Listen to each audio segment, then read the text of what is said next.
Class 9th के लिए है exercise 1.1 number system.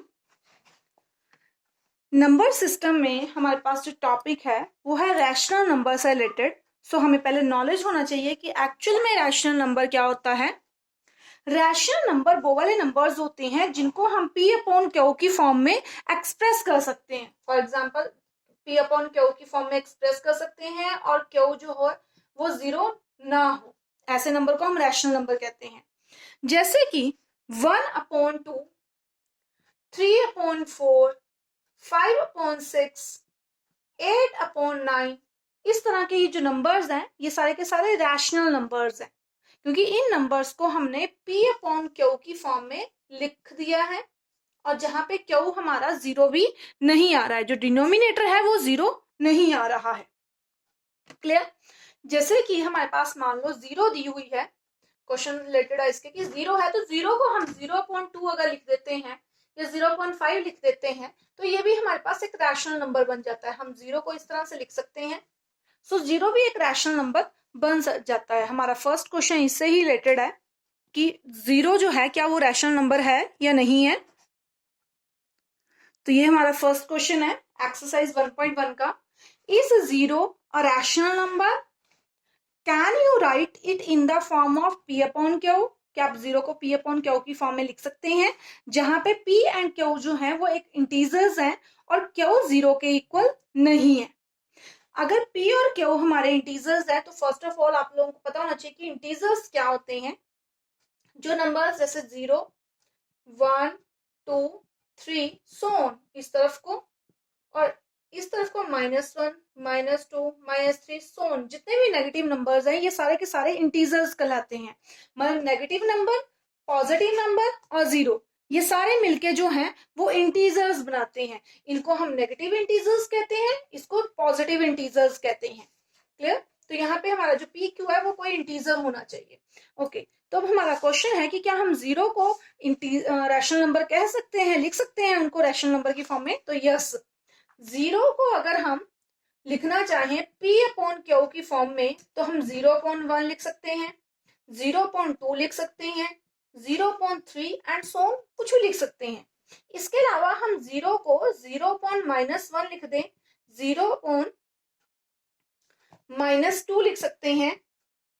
Clear? 0.1 negative integers के साथ भी हम इसको लिख सकते हैं और पॉजिटिव इंटीजर्स के साथ भी लिख सकते हैं। दैट मीन्स अब आंसर क्या आएगा? आंसर में आएगा yes, zero is a rational number. Zero जो है वो एक रैशनल नंबर है। ठीक है, वी कैन राइट ये आ जाएगा कि हम इसको जीरो को पी अपॉन क्यू की फॉर्म में उसने कहा हुआ है, लिख के भी बताओ, तो हमने ये लिख दिया है 0.1, 0.2 सो ऑन, और नेगेटिव फॉर्म में भी लिख दिया है। क्लियर? तो इस तरह से ये फर्स्ट क्वेश्चन हमारा यहाँ पे कंप्लीट हो जाता है। अब नेक्स्ट सेकंड क्वेश्चन है, तो ये हमारा सेकंड क्वेश्चन है, find 5 rational numbers between 3 and 4। हमें जो है 5 नहीं है यहाँ पे, 6 रैशनल नंबर्स हैं। हमें एक्चुअल में 6 रैशनल नंबर निकालने हैं 3 और 4 के बीच में। 5, 6, 7 जितने मर्जी हम रैशनल नंबर्स जो है फाइंड आउट कर सकते हैं किन्हीं भी दो नंबर्स के बीच में। 3 और 4 जैसे अगर हम लाइन ड्रॉ करते हैं इस तरह से, ये 0 है, ये 1 है, 2 है, 3, 4, तो 3 और 4 के बीच में यहाँ पे infinite number of rational numbers हैं। इतने ज्यादा रैशनल नंबर्स हैं जिनको हम काउंट भी नहीं कर सकते। उनमें से हमें फिलहाल जो है 6 रैशनल नंबर्स फाइंड आउट करने हैं। तो हम कैसे फाइंड आउट करेंगे? बहुत ही सिंपल कंसेप्ट है इन क्वेश्चंस के लिए। हमें जितने नंबर दिए होते हैं, लाइक हमें 6 दिए हुए हैं कि 6 नंबर फाइंड आउट करने हैं, तो आपने रफ में 6 में +1 कर देना है, दैट इज 7। 7 आ गया है। अब आपने जो 3 नंबर दिया है उसको लिख लो और 4 जो 2 नंबर्स दिए हैं उनको लिख लो। इन नंबर्स को हमें अब जो हमारे पास ये नंबर आया हुआ है इससे मल्टीप्लाई और डिवाइड कर देना है। ये मैंने मल्टीप्लाई कर दिया है और यहाँ पे डिवाइड भी कर दिया है। ये देखो 3 के साथ मल्टीप्लाई है लेकिन 3 के साथ ये डिवाइड है, 4 के साथ मल्टीप्लाई और 4 के साथ डिवाइड है। तो इस तरह से मल्टीप्लाई और डिवाइड कर दिया। तो ये अब हम मल्टीप्लाई करेंगे, ऊपर 7 3 21/7 आ जाएगा और यहाँ पे हमारा 28/7 आ जाएगा। तो इस तरह से हमारे पास आ गए नंबर्स। अब 21/7 और 28/7 के बीच के नंबर अगर हम लिखेंगे तो क्या आएगा, 21 के बाद 22, 7 ऐसे लिख दो, फिर 23, 7 ऐसे लिख दिया, 24/7, 25/7, 26/7 एंड 27/7। सो इस तरह से हमारे पास ये नंबर फाइंड आउट हो गए हैं। यहां से लेके यहां तक के नंबर्स को अगर आप काउंट करोगे तो ये 6 नंबर्स हैं, 1 2 3 4 5 6 नंबर्स हैं जो 21/7 और 28/7 के बीच में आए हैं। अब 21/7 और 28/7 एक्चुअल में है क्या है? 21/7 की अगर हम इसको कैंसिल भी कर दें तब 3 आता है, ये आपको पता ही है, ये 3 है और आप चाहो तो कैंसिल कर लो, तो ये 3 और नेक्स्ट आएगा 22/7, 23/7, 24/7, 25/7, 26/7, 27/7 एंड 28 को जब आप डिवाइड कर दोगे 7 के साथ तो ये आ जाएगा 4। तो इस तरह से 3 और 4 के बीच के ये 6 नंबर आ जाते हैं हमारे पास। क्लियर? अब हम लिख सकते हैं इसके बाद बस एक लाइन लिखनी है कि 6 नेशनल नंबर्स आर। इसके बाद हम एक लाइन लिख देंगे क्योंकि रैशनल नंबर्स उसने फाइंड आउट करने को कहा हुआ था, हम लास्ट में लाइन लिख देंगे कि 6 rational numbers between 3 and 4 are, ये बीच वाले जो नंबर्स हम लिख देंगे 22/7, 23/7, 24/7, 25/7, 26/7, 27/7। इस तरह से ही हमारा क्वेश्चन कंप्लीट हो जाता है यहाँ पे। अब चलते हैं नेक्स्ट क्वेश्चन की तरफ। तो इस तरह से हमारे पास ये थर्ड क्वेश्चन है, find 5 rational numbers between 3/5 and 4/5। 5 rational number निकालने हैं, दैट मीन्स 5 में हम प्लस कर देंगे 1, ये आ जाएगा 6।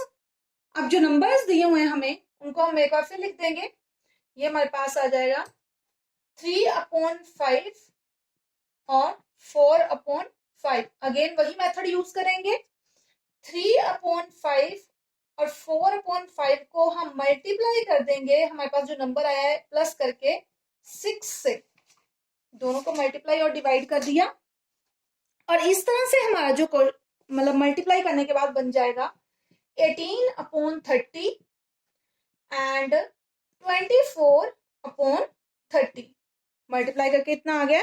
अब बीच के नंबर हमने निकालने हैं। सबसे पहले लिख लो 18/30, 18 के बाद आ जाएगा 19, तो 19/30, फिर आ जाएगा 20/30, फिर 21/30, 22/30, 23/30 और नेक्स्ट इज 24/30। तो ये हमारा लास्ट नंबर ये वाला है। तो ये बीच के नंबर को अगर हम काउंट करें तो ये 5 नंबर हमारे पास आ जाते हैं। अब इसके बाद चाहे तो आप डिवाइड करके लिख लो, 18 और 30 को आपस में कैंसिल करके डिवाइड करके आपके पास जो नंबर आना है वो आना है 3/5।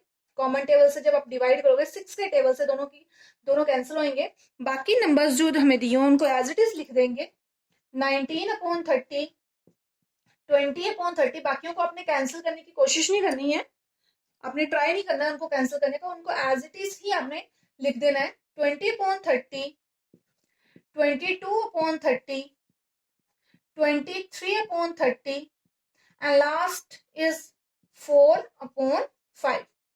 इतना क्लियर है? अब हमें वही कंसेप्ट कि 5 रैशनल नंबर्स लिखने हैं तो हमें एक लाइन लिखनी पड़ेगी जिसमें अपने आंसर को कंक्लूड करना पड़ेगा। तो हमारा जो लास्ट लाइन होगी वो आएगी 5 rational numbers in between, 5 rational numbers in between. कौन कौन से नंबर्स दिए हुए थे हमें? नंबर्स हमें दिए थे 3/5 एंड 4/5। तो इसके बीच के जो नंबर्स आए हैं हम वो सिंपली लिखने लगे हैं, दैट इज 19/30, 20/30, 21/30, 22/30, 23/30। क्लियर? तो ये देख लो 5 नंबर्स आए टोटल। नेक्स्ट फोर्थ क्वेश्चन है हमारा, state whether the following statements are true और फॉल्स। हमें बताना है कि जो स्टेटमेंट्स दी हुई हैं क्या ये ठीक हैं या गलत हैं, और हाँ साथ में हमें रीजन भी बताना है कि अगर ट्रू है या फॉल्स है तो क्यों है। फर्स्ट है, every natural number is a whole number. क्या हर नेचुरल नंबर होल नंबर होता है? क्लियर? तो इसके लिए हमें नेचुरल नंबर और होल नंबर का थोड़ा नॉलेज होना चाहिए। हमारे जो नेचुरल नंबर्स होते हैं, ठीक है, हमारे जो नेचुरल नंबर्स होते हैं ये स्टार्ट होते हैं 1 से, 1 2 3 4 5 एंड सो ऑन, आगे जितने मर्जी हो सकते हैं, लाखों करोड़ों तक, ठीक है। होल नंबर्स जो होते हैं ये हमारे स्टार्ट होते हैं 0 से, 0 1 2 3 4 5 एंड सो ऑन। इस तरह से ये भी हजारों करोड़ों में हो सकते हैं नंबर, कुछ भी हो सकता है, ठीक है। आगे अब उसमें क्वेश्चन है कि क्या हर नेचुरल नंबर होल नंबर होता है? तो आंसर में यस आएगा, क्योंकि ये 1 से स्टार्ट हो रहे हैं और 1 से ये सारे के सारे होल नंबर के अंडर आ रहे हैं ना, तो आंसर में आएगा यस। ये स्टेटमेंट जो है हमारी ट्रू है, ठीक है। तो हमारे पास आएगा ट्रू, हम पहले लिख देंगे ट्रू। सिंस द, आगे हम लिखेंगे सिंस द कलेक्शन, कलेक्शन मतलब जितने भी नंबर्स हैं हमारे पास जो नेचुरल नंबर्स हैं, कलेक्शंस ऑफ नंबर्स, चाहे वो होल नंबर्स हैं चाहे मतलब नेचुरल नंबर्स हैं, कलेक्शन एक मतलब ग्रुप होता है, नंबर्स का ग्रुप है, या किसी भी चीज की जो कलेक्शन होती है, इकट्ठे जब बहुत सारी चीजों को इकट्ठे हम लेते हैं तो उसको कलेक्शन कहते हैं। तो so guys since the collection of whole numbers, जो होल नंबर्स की कलेक्शंस है, होल नंबर्स की जो होल नंबर्स की कलेक्शन है, कंटेन, वो कंटेन कर रही है, मतलब उसके अंदर आ रहे हैं all the natural number, all the natural numbers, कि सारे के सारे नेचुरल नंबर जो हैं वो होल नंबर के जो कलेक्शन है उसके अंदर आ रहे हैं। सो जो हमारी ट्रेस जो स्टेटमेंट हमें गिवन दी हुई है वो ट्रू है। अब नेक्स्ट है, सेकंड है, every integer is a whole number. Integer मैंने स्टार्टिंग में ही समझाया था आपको कि जो इंटीजर्स होते हैं वो होते हैं 0 से आगे 1 2 3 सो ऑन, और पीछे की तरफ मतलब ये नेगेटिव वाले भी सारे हमारे जो है इंटीजर्स होते हैं। अब क्वेश्चन अराइज होता है कि क्या हर इंटीजर होल नंबर होते हैं? तो होल नंबर में हमारा स्टार्ट होता है 0 से, 1 2 एंड सो ऑन, मतलब होल नंबर हमारे यहां से स्टार्ट होते हैं, जबकि इधर वाले जो है वो होल नंबर में नहीं आते हैं। दैट मीन्स जो इंटीजर्स हमें बोला हुआ है कि इंटीजर जो कहे गए हैं कि हर इंटीजर होल नंबर होता है, तो ये स्टेटमेंट तो ट्रू है ही नहीं, तो हमारे पास आंसर में आएगा फॉल्स, कि जो स्टेटमेंट है फॉल्स है। For example -2 is not a whole number, मैंने -2 लिखा हुआ है, आप चाहो तो -3 -1 -50 कुछ भी नंबर लिख सकते हो कि ये नंबर जो है ये होल नंबर नहीं है, ये नंबर जो है इंटीजर है बट होल नंबर नहीं है। दैट मीन्स हर इंटीजर, ये इंटीजर ले लिया हमने, हर इंटीजर जो है होल नंबर नहीं होता है। नेक्स्ट है कि क्या every rational number is a whole number, कि हर रैशनल नंबर जो है क्या वो होल नंबर होता है? तो रैशनल नंबर्स जैसे कि हम जानते हैं P/Q की फॉर्म में होते हैं, दैट मीन्स लाइक 1/2 3/4 5/6, इस तरह के जो नंबर्स होते हैं वो हमारे रैशनल नंबर्स होते हैं। और होल नंबर्स जैसे हम बार बार कर रहे हैं 0 से 1 2 3 एंड सो ऑन, इस तरह के नंबर्स होते हैं। तो ये तो सामने क्लियर है कि इस तरह का नंबर जो है इसमें कभी आते ही नहीं है, तो हमारी स्टेटमेंट आंसर में आ जाएगा फॉल्स। ये सब समझाने के लिए लिखा जा रहा है इस तरह से। नेक्स्ट हमारे आंसर जो आएगा वो एक्चुअली आएगा फॉल्स, कि हमारी जो स्टेटमेंट जो गिवन है ये फॉल्स है। फॉर एग्जाम्पल 1/2 इज, 1/2 एक रैशनल नंबर है, इज अ रैशनल नंबर। अब 1/2 की जगह कोई और नंबर भी लिख सकते हो, आपकी मर्जी है, but not a whole number. लेकिन ये होल नंबर नहीं है, ये हमारा जो है रैशनल नंबर तो है बट होल नंबर नहीं है। तो इस तरह से ये एक्सरसाइज हमारी कंप्लीट हो जाती है 1.1।